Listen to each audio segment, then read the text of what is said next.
Good morning. It should be morning where most of you are, except my my European and overseas friends. It's good to see you again, virtually. It's Bob Martin, RCSubGuy with the NautilusDryDocks.com. It is a beautiful Sunday morning here in Naples, Florida. For those of you toughing through terrible weather, I am loath to report to you it is beautiful, sunny, like 80 degrees here in Naples, Florida. Hey, just chilling and enjoying quarantine. So this is the first broadcast and hopefully the last of this COVID forced quarantine scare thing that's going on. The cool thing about this is that while all of you are stuck at home, you've got not a lot more to do other than think about submarines, which is cool because I've seen lots of orders come through. Now, this is probably a great time to talk about what this has done to orders and to shipping. So, as it stands right now, international shipping has been affected somewhat. Some of these, some of my vendors in particular, have let me know that their governments are not allowing outgoing shipments. And this is specifically mostly pertaining to the 3D printed parts and photo etch detail sets that I get out of the Czech Republic. So those are all shut down right now. Additionally, my supply lines have been somewhat interrupted. I do a lot of online shopping and a lot of shopping through Amazon, and they have prioritized shipping for essential household goods. And so things that I would typically be able to get next day now are taking like a week to get here. So if I do run low on inventory, sometimes there's a delay. So just as a preface, if you place an order, there's a slight possibility that you are going to see a delay in getting it out. I try and keep everything in stock, but it's tough to keep up on all of this stuff. I'm a one-man show. But other than that, I have to say, for the most part, it hasn't affected me a lot. I do my work from home and from my shop by myself. I really only interact with my family on a personal basis. So it's business as usual. Still working in the shop, still getting stuff done. Just got back from a trade show. So I've been doing some consulting work for my old employer. And I had a trade show that took place in Las Vegas, Nevada. And that was odd. Landed, everything was normal. And by the time we left, the entire strip was shut down. Hotels, restaurants, and everything. It was odd, to say the least. It was very a post-apocalyptic feel to that area. I've been to Las Vegas quite a bit, and to see nobody in a hotel, made to house tens of thousands of people is odd, to say the least. But we made it home all right in a quasi-empty plane through a quasi-empty airport. So we're ready to weather things as they may come. My sincere hopes that everything goes well for everyone. I do encourage you to follow the guidelines set forth by the government. This self-isolation thing may seem kind of unwarranted to some of you, particularly if you're younger-ish and healthy-ish. To think you may get a little bit of a flu maybe doesn't worry you that much, but if you follow the news, everybody can be a victim of this, and it's not worth the risk. So follow the instructions. Let's just get this over with so we can get on with life. That'd be great. All right. Few things. First and foremost, I want to acknowledge an unfortunate passing. Some of you will know that a gentleman by the name of Jeff LaRue ended up passing a couple of days ago. And this is significant because there's a global organization for RC subs called the Subcommittee. I'm sure all of you are aware of it. Jeff was a longtime member of the subcommittee, but more so, he was a massive contributing member to it. And he was an integral member and contributor for the subcommittee report, which is really a world-class publication that you get with membership with the subcommittee. So unfortunately, he passed. He was a huge fan of the German U-boats, huge resource for that, and he always tried to help people as much as he could. So it's yet another cornerstone of this small hobby, passes away. What we need is new blood. This is a big deal, guys. The old watch is retiring or passing on, and we need to replenish the ranks in the RC submarine hobby. And to do that, we need to do some recruiting. We need to do things differently than we have in the past. I would encourage you, for $10 a month, you can join the subcommittee. They're in the process of elections right now. And so what I would really urge you to do is get your membership renewed, get in there, take a look at the candidates for all of the roles on the executive committee, and I urge you to try and align your votes with individuals that are really going to push the hobby forward. I would argue, perhaps against some, that really things have stayed stagnant for quite a long time, decades, let's say. Things need to change. If we're going to get cheaper kits, more innovation, more members, more meetups, we need to get more people. So that's what needs to happen. I urge you to raise your voice. $10 is pretty darn cheap. The subcommittee report is absolutely worth it, by the way. Like I said, it is a world-class publication. And you get members area of the subcommittee and all sorts of fun stuff like that too. So there you go. All right. A few things that I have going on here. Why don't we start with 3D printing? Just because I want to take that knife and I want to drive it right deep into David Merriman's heart and just give it a little wiggle back and forth. This is a huge opportunity, I think, for our hobby to get more and more people involved in it. Now, if you own a 3D printer or if you have access to a 3D printer, the idea is you're going to be able to 3D print a hull. It is not ideal. The plastics that you typically print in do not do well with long-term exposure to water, but more importantly to heat. And by heat, it could be as little heat as just being exposed to the sun for an extended period of time. You're going to start seeing warping and distortions of the hull. All that said, it is a beautiful way to get into the hobby. And we've got a few people right now on my forums. That's forum.rc-sub.com. If you haven't been there, if you haven't joined, you need to go there. We've got some seriously talented individuals there. You just need to make sure that you gird your loins for Senior Grumpy Pants, Mr. Merriman's gruff mannerisms, and just absorb all of the awesomeness that is there, because it is quite awesome. But we got some really cool threads that are going on right now pertaining specifically to 3D printed hulls. And I do have a section of my website dedicated specifically to offering 3D printed RC submarine hulls for download.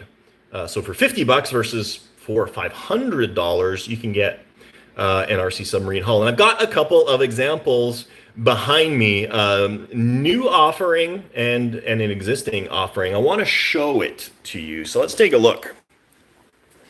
So this is the newest one. This is the prototype, and I apologize for the multicolored filament that I've used thus far. But this is in conjunction with a gentleman out of Canada by the name of Randy, who basically kind of donated this in exchange for a partnership on these files. This is a Los Angeles class submarine. And it's a great scale. It's a great size. It will take a 3-inch diameter watertight cylinder quite handily.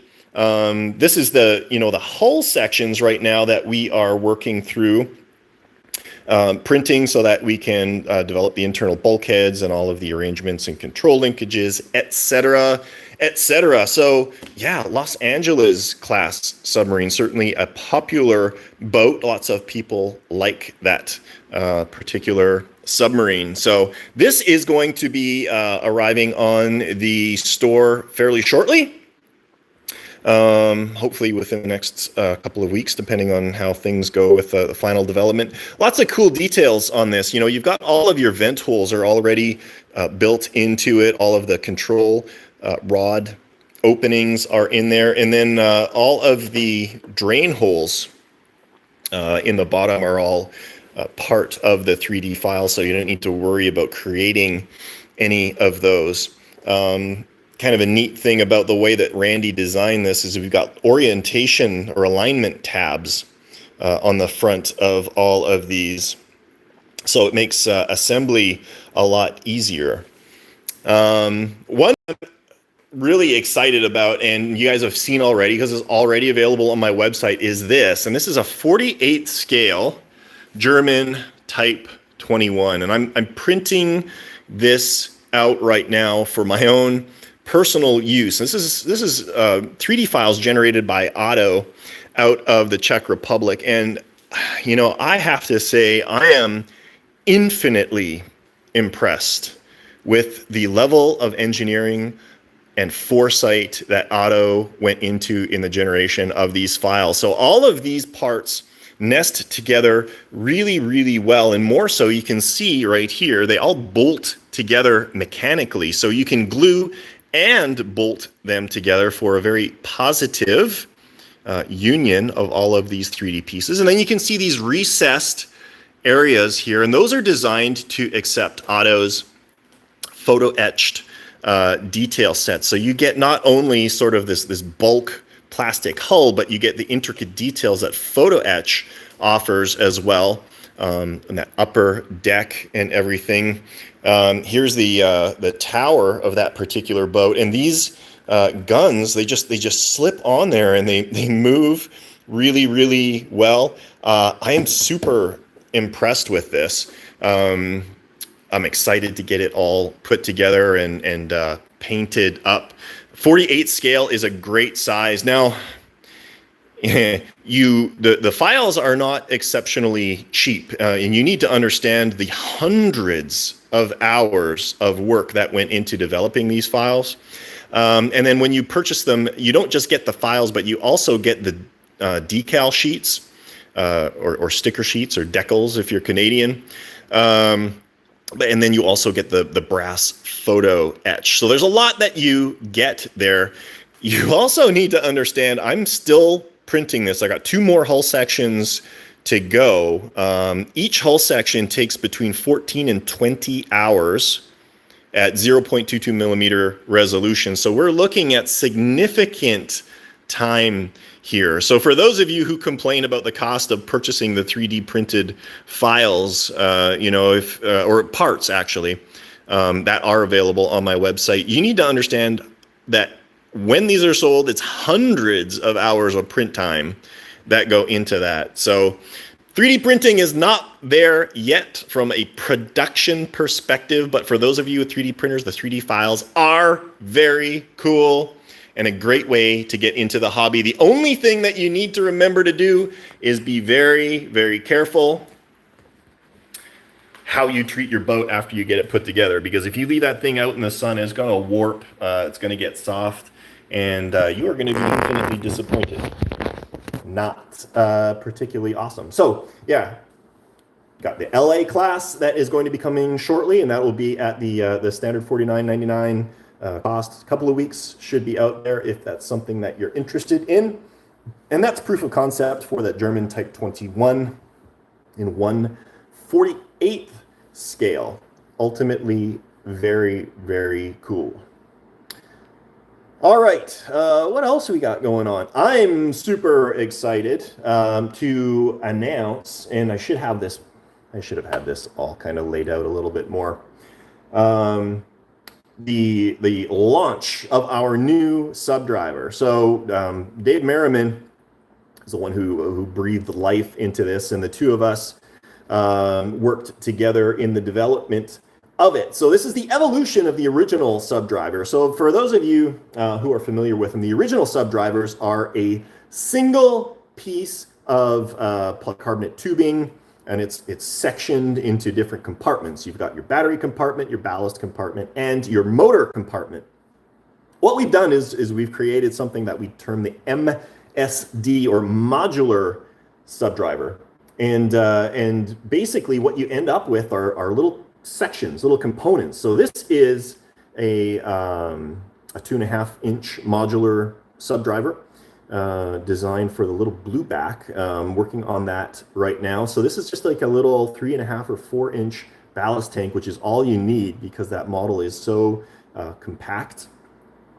And then you know in the front here we've got like a battery compartment that slips in there. So the 1500 milliamp hour lithium polymer battery is going to fit right in there. And the really cool thing is when you get them, you've got outputs in here. You can see a couple of servos already mounted. So this is already set up for forward diplanes, and it's already set up for like torpedo tube doors, for example, out of the box.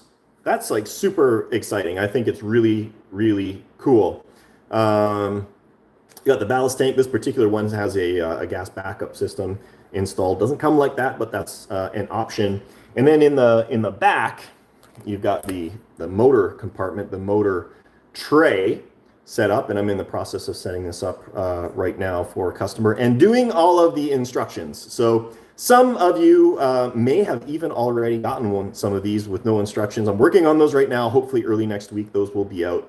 The cool thing about this is we have joined the 21st century, and this is a brushless motor right here that goes to a single output shaft in this particular case, but there's also dual output shafts as an option for models with twin props in the back. Exceptionally efficient, very, very torquey. I love it. This is going to be really, really exciting to get back onto the market for everyone. So it's the new MSD modular subdrivers. The difference is if you purchased an original subdriver from me in the past, the issue, let me back up again. The subdrivers that were available in the past, they were all kind of like bespoke. They were custom for each submarine, right? So you had to order like a Revell Type 7 subdriver, or a Revell Type 9 subdriver, or a Revell Gato subdriver. And that was a pain in the butt for you guys, and it was a pain in the butt for me because I had to keep like a couple of each in inventory. The neat thing about these, when you get them, the ballast tank is 12 inches long, the motor compartment's 12 inches long, and you get to customize that just simply by cutting it off at the appropriate lengths. It literally takes 5 minutes to whatever size and length you want. And the neat thing about this as well, we've standardized the battery compartment and the motor compartment for 2.5-inch diameter, but the ballast tanks are actually available in 3 different sizes. This particular size is 2.5-inch diameter. We've also got 3-inch and 3 3/4-inch diameter ballast tanks. And the advantage to that is you don't have these super long, narrow ballast tanks, all right, with the water sloshing around. You can make them short and fat. And that's really what you want when you design a ballast tank, all right? What we're working on right now is a larger motor compartment and a larger battery compartment with 3-inch diameter. I believe somebody had chimed in there talking about making the engine room bigger or longer on the 3.5-inch watertight cylinder. So the new modular subdrivers are going to have that option with a 3-inch diameter, larger cylinder, so you can put more stuff in there. larger batteries, and all of that fun stuff. So super excited about that. And instead of like 15 different products, it's one product. You just simply let us know what the ballast tank size is you need. So we'll have a 2.5-inch variant and a 3-inch variant. All right. Let's see here. Ed, hey Ed, need a video for straight cut tips without a chop saw. Cool. Okay. You want to know how I did this? So I cut this, and I took pictures. But basically what I end up doing is, hold on here.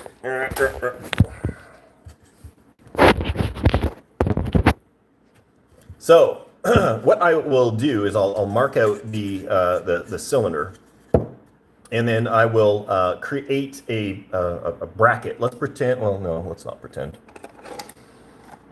I'll mark out the place on the cylinder that I need to go, and I'll find something to brace the pen on. Okay, and then I will spin this around on a perfectly flat surface until I get a perfectly uniform and perpendicular line around the entire perimeter of the cylinder. Then what I do is I put this in my cutoff saw and just basically spin it right along that line until it's cut. So that is sort of the easy way of doing it. You can use that cutoff saw, you can use a Dremel, you can use a hacksaw, you can use a razor saw, you can use lots of different cutting methods to split those cylinders. Now, the neat thing about this particular design for the subdrivers is you've got like 1/4 of an inch of leeway in here. So if you get a nasty, mashed up, ugly looking cut that wibbles and wobbles all through there, it's not ideal. Don't do it. But if you do end up with one by chance, it's not the end of the world. Everything is perfectly sealed, so you don't need to worry about it. And he's saying that works so long as the other end is perfectly level. That's right. You need at least one face that is perfectly square in order for that methodology to work. All right. Obviously, if that didn't work, you could set up like a bulkhead, rest the cylinder against it, and then even if that's not square, that whichever the longest part would create your face. Right. So yeah, modular subdrivers. Really cool. Coming out, they're going to be 2 sizes, 2.5 and 3-inch diameters. For those of you that didn't know, Bob Dimmack out of the UK with OTW went through a little bit of a health scare there. So he's got, when we get into the larger diameter watertight cylinders, he's got the 4.25 inch, but he's also got 3.5-inch cylinders with a different style of ballast system, and that's out there. So just some of that production is going to be probably a little bit later than would typically end up happening. He's quoting about 8 to 10 weeks right now, just so you know, for new product. If you're thinking about ordering anything from OTWs, their Type 7 kit, the Vanguard kit, Valiant kit, upholder kit, all of that, and of course the cylinders. I had a gentleman, a good customer of mine out of Iowa, who had requested that I talk a little bit about sound systems in submarines. So for those of you who are interested, I have done this in the past, and the setup is fairly simple. So there are 2 sound systems that I've utilized in the past. One of them comes from Mtronics. I carry that in my online store. It specifically is designed for the large diesel engine sound of, say, for example, like a World War II fleet boat. And the cool thing about that is you tie it in to your electronic speed controller output, And as that voltage varies, it also varies the sound that's coming out. So at higher voltages, so the faster your props are spinning, the higher the RPM sound of that diesel motor. And it sounds really, really cool. The other system that I've played with in the past is from Engel out of Germany. And it's a little bit more powerful, but certainly a lot more expensive as well. So not only does it tie into your electronic speed control output, but it also has functionality built in. So if you have a spare channel, you can also cycle through additional sounds such as machine guns or dive klaxons or red alerts or, you know, whatever you might have in mind. And it comes preloaded with a bunch of stuff. Now, I don't carry those Engel systems, but if you want to order from them directly, you certainly can. Both of these systems are basically installed the same way. It's a module. You need to find room for it in the cylinder. You get power going to it. You hook it up to an RC channel. The big thing, though, is orientation and selection of your speaker, all right? You're going to need to have a speaker that will fit in your boat. You need to have a speaker that will fit in your boat and reside in the dry-ish area that is above the surfaced water line of your boat. So if you have a dry hull or wet hull boat, you need to have a pocket of air inside the hull that you can fit that speaker so that when the boat is surfaced, that speaker can produce sound in the air and not in the water.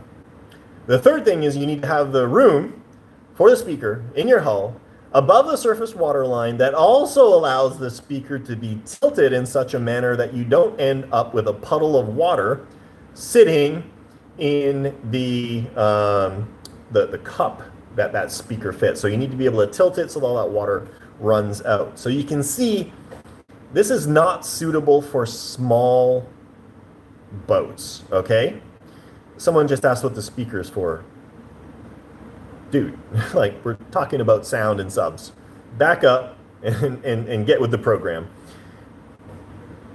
Sound in submarine. So you need to have a waterproof speaker. So these are sealed units. Typically, when you get a speaker, they're made out of like cardboard and that kind of thing. That's not suitable for these. So you need a plastic speaker.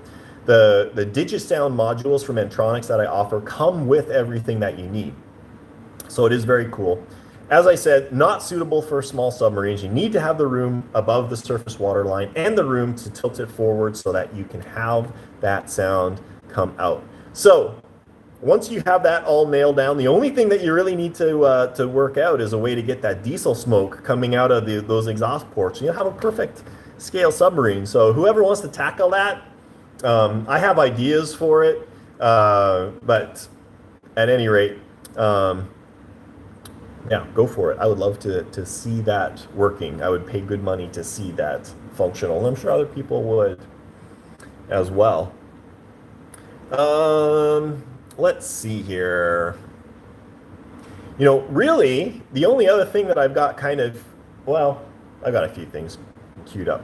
Type 21 is still coming along, working on the MSS modular subsystem control system for that boat. Now, if you guys have not seen it, I have uploaded a blog article to my website. So go to my website, nautilusdrydocks.com, and then go to the blog section, Bob's blog, and it's MSS modular subsystem for controlling large-scale RC submarines.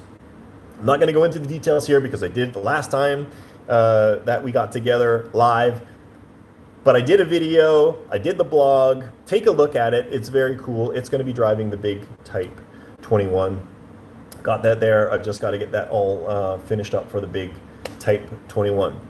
Another really cool thing, my son is actually working on, oh, there it is. It's what my phone is resting up against.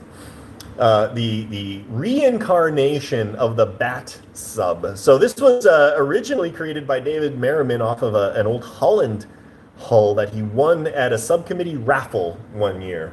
And we can take a look at that. This is it right here, and my son Logan has actually got some paint on there. It was kind of painted and weathered before, but we're gonna be doing a new paint job for it. It's gonna be black on top, gray on the bottom, a yellow stripe down the side, just like the old, kind of original Batman, from the 60s. It's got an older style D&E miniatures watertight cylinder that is going to be powering it. And kind of a neat thing about this particular one, we're straying from the original design because in that original design, the battery sat in the wet. We're actually putting the batteries in the dry hull compartment there, so it's all completely self-contained. A little bit of a departure. Gas ballast system.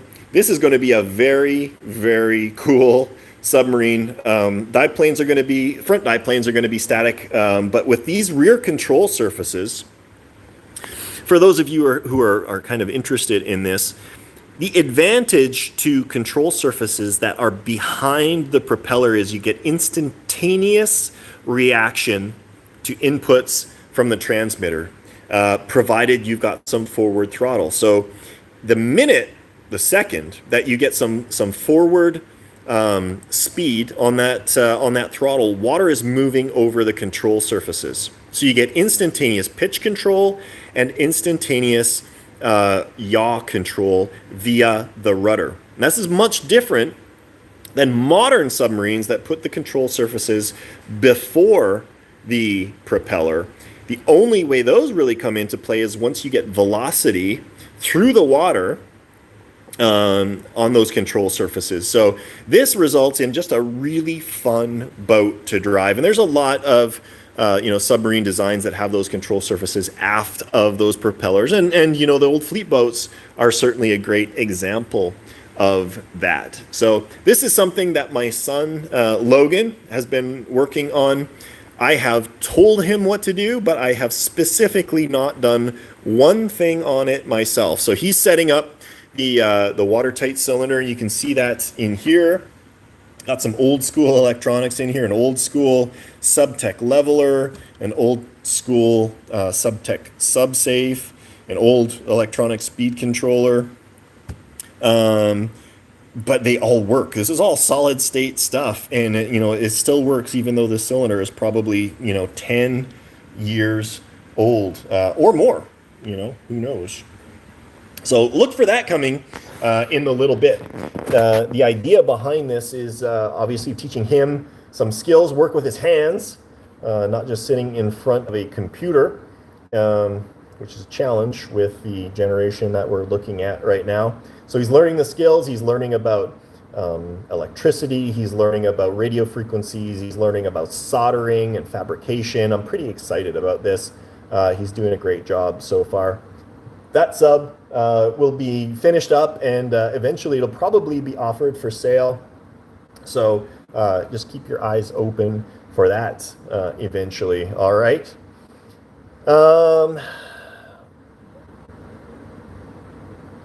I think that's pretty well it. That's my list for March. I wanted to thank everyone for my birthday wishes. I turned 44 on March the 10th, which was super exciting. I got to be in Las Vegas for my birthday. I see a comment in here talking about drawings. A couple of people looking for blueprints. I don't stock blueprints. I don't sell blueprints. In today's day and age of digital availability and instantaneous, gratification for searching for information, that's something I've chosen not to invest in. Primarily because I am not the one who does the work to create the drawings. So even though I have a decent library of submarine drawings, I don't offer them for sale because I didn't make them. For those people who freely distribute drawings amongst yourselves, shame on you. Somebody took dozens and dozens, if not hundreds of hours of painstaking research to create those drawings, put them out in the marketplace, and by distributing them freely, you are stealing. So congratulations for that. There are, however, resources out there for you to find drawings. Um, I would urge you, if you are looking for submarine drawings in particular, to leverage the forums. There are people on there who have extensive libraries of submarine drawings available. Like I said, I'm not into that.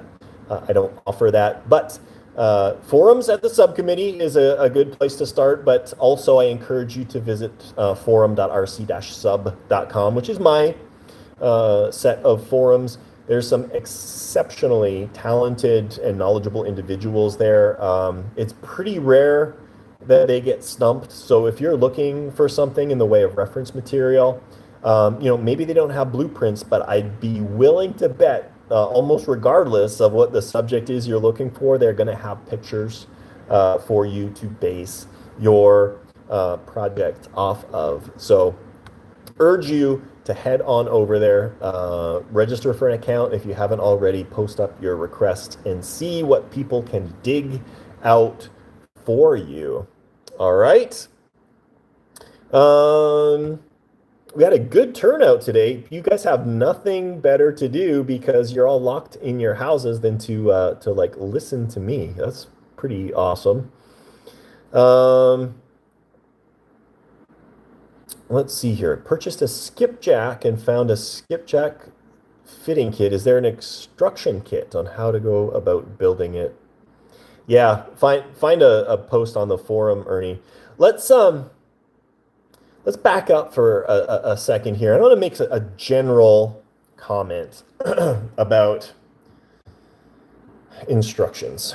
In an ideal world, every product that I carry would have a detailed set of step-by-step instructions that would allow you to build the RC submarine from scratch all the way through to completion. The fact of the matter is, however, that there are just too many kits and projects out there for me as a single individual to create instructions for.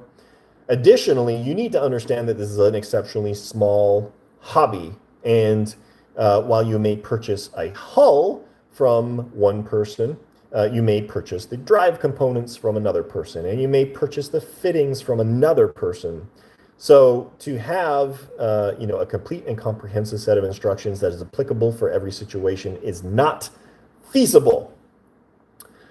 I've said it before, I'll say it again. This is a hobby for the elite. It requires a high degree of knowledge, experience, and skill. If you do not have those, you're going to be in an uphill battle to build your RC submarine. I've been there, and I have done it, but it took me 3 years. If you're not willing to invest 3 years because you don't have the skill set, experience, or knowledge, this is the wrong hobby for you. All right? So having said all of that, what I would recommend is visiting the forums, searching for the specific model that you're looking for. But realistically, what you're going to need to end up doing is sort of taking the information and knowledge from a different submarine and applying it to your specific build. All right. So there are not a lot of step-by-step instructions out there, and there are exceptions out there. Engel is supremely good at this. They've got excellent instructions for all of their kits front to back, but they do all of the production of the hull, the electronics, the equipment trays, everything is all, in-house. All right. Question, how much time do you spend on average per day working on subs? Now, define working on subs. Do you mean actually like getting my hands dirty and building? The answer is not enough, because if you go through my day, I spend probably the first hour to 2 hours of every day just answering customer emails. And actually, not even customer emails. They didn't even buy anything from me, all right? They're just people looking for answers to questions about RC submarines. So 1 to 2 hours per day, I spend answering questions about RC submarines. I do work out. I believe in a balanced life. family, hobbies, and fitness. I believe it's incredibly important. So there's another hour gone from every day. And then the big thing that takes a bite out is providing all of the parts, kits, and components to people. So I am taking orders, I am picking orders, I am packing orders, I am shipping orders. That takes 2 to 3 hours per day. So that leaves me, 2 to 3 to 4 hours per day for working on boats and stuff. And that's not taking into account transit time or all of the other stuff that comes up throughout the course of a day, phone calls, new product development, and all of that other fun stuff. So there you go. One thing that I'm actually considering doing, I still want to do it, is like day in the life of the RC Sub Guy. So I'll start first thing in the morning. I'll walk you through my daily process from start to finish. We'll see if you guys like that.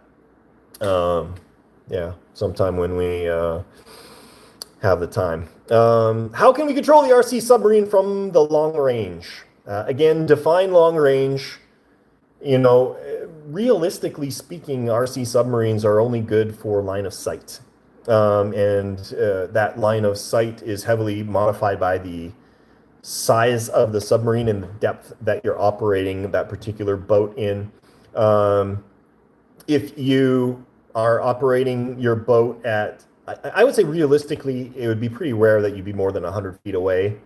And traditional RC gear is perfectly fine for that. Now, I've seen some people posting up, hey, what about this new frequency that you're talking about?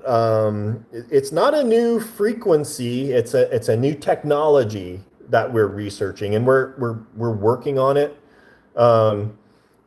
We're reinventing the wheel here, people. So don't expect an overnight solution to this particular problem, but things are looking pretty promising thus far. It's an entirely new technology. We are not talking about radios. So there you go. Keep your shorts on. Look for updates. It is not going to happen soon, but it will happen eventually, hopefully. And if not, well, we all get to play with our boats on the surface with some gigahertz radios and all of the advantages and disadvantages offered thereby. Opinion on running motors wet. Okay. Brushless motors actually love to be run in the wet. All right.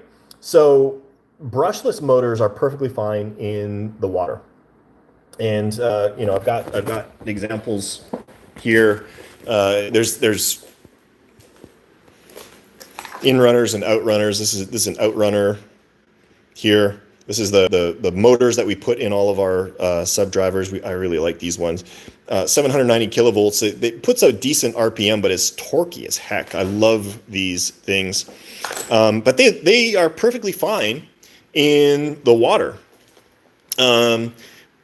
Brushless motors, likewise, are not overly bothered by water. Now, the caveat to that is that you do not want to have a lot of contaminants in the water that you're operating them in. And by that, I am talking about minerals and chemicals specifically, because those will actually corrode the brushes that actually make contact with the stator inside the electric motor. So you can certainly run it. It requires a high degree of maintenance. So as soon as you're finished running that, you need to get it out of the water, rinse it with fresh water, and then also with a chemical such as like water or WD-40, for example, that displaces water. So spray that in there so that it's all out. Even with that being the case, I would really count on the fact that you're probably going to end up having to replace that motor after each season. I would probably recommend that, but it'd be perfectly fine in the meantime. So, kind of a neat thing, talking about that, because I had a customer who's talking about running a surface running Nautilus model. Most of the components that go into it are actually waterproof. You can get them waterproof right now. So if you put an electric motor in there, you do the proper maintenance, either brushless or brushed motors, perfectly fine in the water. The electronic speed controllers that I sell, both brushed and brushless, are perfectly fine in the water. They're waterproof. Servos, if you're talking about shallow depths, High-Tech's got a new servo out there. It's about $20 or $25. That's waterproof, especially if you mount it upside down. So now the only thing really that you're talking about are batteries and the receiver that you need to put in a waterproof container. So that gives you a lot of flexibility, all right? So that could really change the game, particularly if you're talking about very shallow depths that you're going to be operating in. So yeah, waterproof motors are running in the water.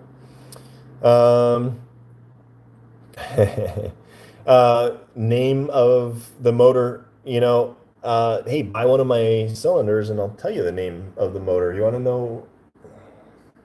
That's cheeky, dude. That's super cheeky. DYS. G-Power. There you go. Secret's out. Go build it yourself. Best of luck. All right.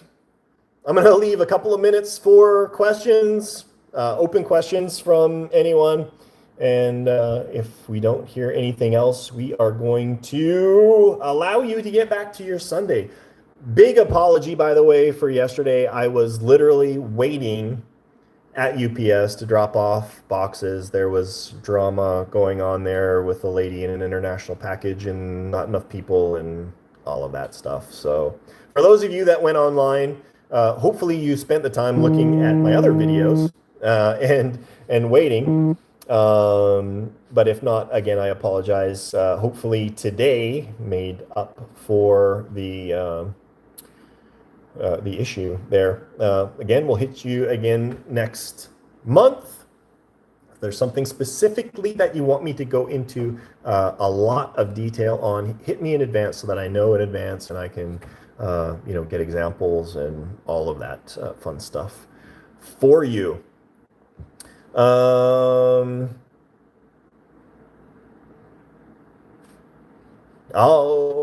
The ETA to start on the ARC model Type 7 project. All right, so as some of you know, I've got that queued up. That is right after the 21. So I need to finish up the MSD instructions, which is going to be like Monday. And then finish the control packages for the Type 21 and the torpedoes. And then it's done. Finished. And we're going to be going on to the 48th scale ARC model Type 7 buildup. Now that one is going to feature a lot of things that don't come like stock with the kit that you get, the starter kit. It's going to have, sound and torpedoes and all sorts of fun stuff like that. But hey, that's the way it goes. Alan asked about the 32nd scale Salon interior kit. Nope, no plans whatsoever. That kit's out of production. There's no kits to go in it anymore for the dozen people out there with that kit that want a Salon kit. It is just not worth the effort. I'm sorry. I've got master patterns for that starter kit. A lot of you have already purchased that, but I'm not going to do a Salon kit for it. I have other things to concentrate on, namely the 48th scale Nautilus kit that's coming out, and I'm going to have full control over that because I will be doing the old or the entire production of that in my own hands, in my own control. I'm not counting on another company to produce or not produce that particular kit. By the way, the 77th scale Salon interior kits for the little 31-inch models is back in production. I got the first batch yesterday. Hey. Bad news is that my producer in California didn't pre-sort the parts. Boo. And they forgot a part. So I've got like 10 kits in stock and it's all missing parts. So I've got to do that in-house and I'll be addressing some orders that way. Headway with torpedo development, yes. So 32nd scale electric torpedoes are basically finalized. They'll be integrated into the Type 21. 48 scale gas torpedoes have been fully tested. Prototypes working perfectly. Just got to work on the launcher, and we can go from there. What happened to the bagged 212? The ARC model kit that showed up in a gym bag? Had a gentleman say, hey man, I'll give you X amount of dollars for that if you just want to sell it to me versus throwing it in the trash. And I said, hell yeah. So he grabbed it. I threw that gym bag in a cardboard box and threw that in the mail to him, and he managed to salvage a few parts. Bruce was asking about waterproof connections. So I've gone into this in the past. This is my box of waterproof connections. So I've got lots of options in like 2-wire, 3-wire, 4-wire, 6-wire. Let's see here. The typical ones that I use for small are these guys right here. And these are for sale in my store.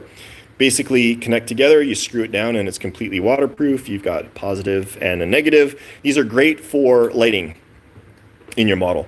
So what you can actually end up doing is mounting this in the bulkhead of your cylinder, so it looks just like that. That's all that's sticking out. And then you connect this, you just pop it on and screw it down. All right. So yeah, those are in my store. I've also got the variant that looks like this for something that's a little bit higher current, so main battery power, for example. This actually works really good. It's easy to pop on and off. Pop, there you go, just like that. That's available in my store as well. So, and then there's lots of variations of those. These are all. This is like a heavier duty version of that one. If you're looking for something, let me know. But these are all available online. I'm not going to hold your hand. You can do your own research and find them. Take a look. But these are all waterproof, ready to go. There was a question that I saw in there talking about, running Dean's connectors, for example, in the wet. So in fresh water, you're perfectly fine. Fresh water is a superb insulator, by the way. If there's a little bit of mineral or chemical content, what you're going to see is a little bit of corrosion on the positive terminal. But if we talk about those Dean's connectors, for example, I'm not going to be able to find it, but so a little bit of dielectric grease on your connections will keep those isolated from the water. So Dean's connectors are actually pretty good. Actually, probably the best, versus like the XT50s or 60s or whatever they're called. Or for sure the Tamiya connectors, which drive me nuts. I hate Tamiya connectors. They should be outlawed.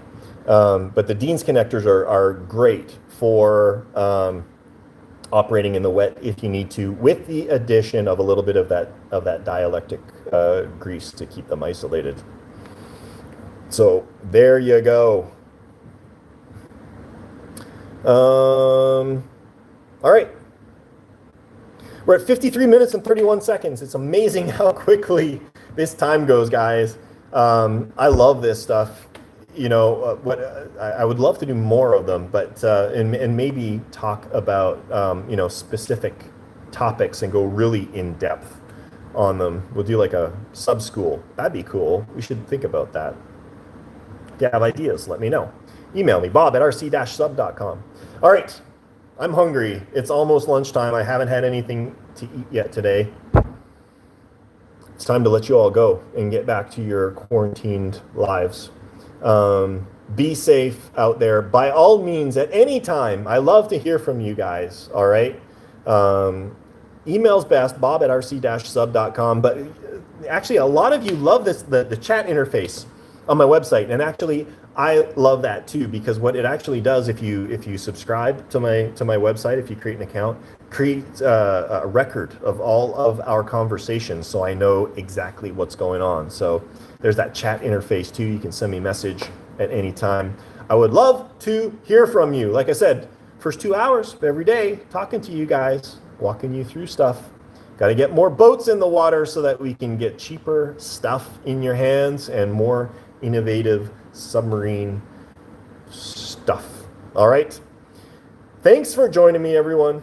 It's Bob Martin, the RCSubGuy with the NautilusDryDocks.com. Thanks for joining me. Catch you guys all later.